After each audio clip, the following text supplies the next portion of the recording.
हजरत मूसा अलैहिस्सलाम जब 20 बरस के हो गए तो एक दिन फिरौन के महल से निकलकर शहर में दाखिल हुए तो आपने देखा कि दो आदमी आपस में लड़ते झगड़ते हैं। एक तो फिरौन का बावर्ची था और दूसरा हजरत मूसा अलैहिस्सलाम की कौम यानी बनी इसराइल में से था। फिरौन का बावर्ची लकड़ियों का गट्ठा उस दूसरे आदमी पर लाद कर उसे हुक्म दे रहा था कि वो फिरौन के बावर्ची खाने तक वो लकड़ियां लेकर चले। हजरत मूसा अलैहिस्सलाम ने ये बात देखी तो फिरौन के बावर्ची से फरमाया, उस गरीब आदमी पर जुल्म ना कर, लेकिन वो बाज ना आया और बदजबानी पर उतर आया। मूसा अलैहिस्सलाम ने उसे एक मुक्का मारा तो उस एक ही मुक्के से उस फिरौनी का दम निकल गया और वो वहीं ढेर हो गया। अंबियाए किराम अलैहिस्सलाम मजलूमों के हामी।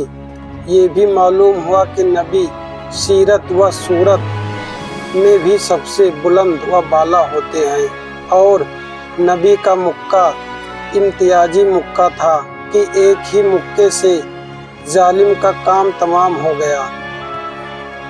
हजरत मूसा अलैहिस्सलाम के पास जब मलकुल मौत हाजिर हुआ तो हजरत मूसा अलैहिस्सलाम ने मलकुल मौत को एक ऐसा तमाचा मारा कि मलकुल मौत की आंख निकल आई। मलकुल मौत फौरन वापस पलट कर गया और अल्लाह के हुजूर अर्ज करने लगा, इलाही आज तो तूने मुझे एक ऐसे अपने बंदे की तरफ भेजा है जो मरना ही नहीं चाहता। ये देख के उसने मुझे तमाचा मारा, मेरी आंख निकाल दी है। खुदा ने मलकुल मौत को वो आंखें दुरुस्त फरमा दी और फरमाया, मेरे बंदे मूसा के पास फिर जाओ और बैल साथ लेते जाओ और मूसा से कहना कि अगर तुम चलना चाहते हो तो उस बैल की पुश्त पर हाथ फेरो, जितने बाल तुम्हारे हाथ के नीचे आ जाएंगे उतने ही साल और जिंदा रह लेना।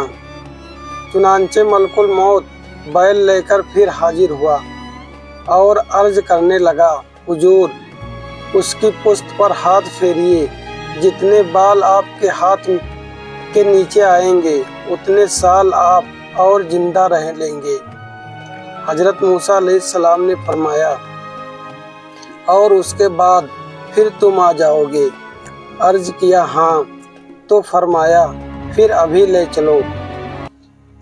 अल्लाह के नबियों की ये शान है कि चाहे तो मलकुल मौत को भी तमाचा मार दे और उसकी आंखें निकाल दे, और नबी वो होते हैं जो मरना चाहते तो मलकुल मौत करीब आता है और अगर ना मरना चाहते हों तो मलकुल मौत वापस चला जाता है।